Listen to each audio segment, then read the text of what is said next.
In the same way that the path of an object is gravitationally bent when passing a massive object, light rays of background objects, such as galaxies, are deflected by foreground masses, such as clusters of galaxies, resulting in, like an optical lens, images of the background galaxies, which can be seen by an observer in the appropriate line of sight.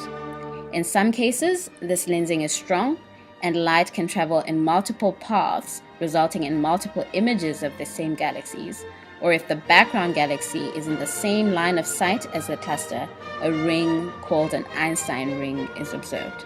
In other cases, the lensing is weak and only slight distortions are measured. It is common to have intervening mass in the line of sight. Therefore, most galaxies across the sky have some form of weak distortion.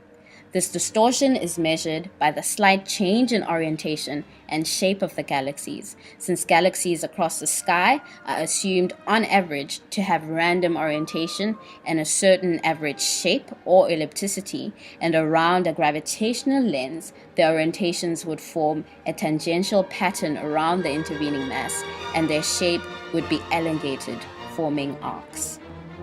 Ellipticities of galaxies are difficult to measure because of effects such as blurring caused by the atmosphere, the ellipticity caused by telescope instrumentation, as well as the fact that galaxies have intrinsic ellipticity, and many galaxy measurements would have to be made in order to average down the errors.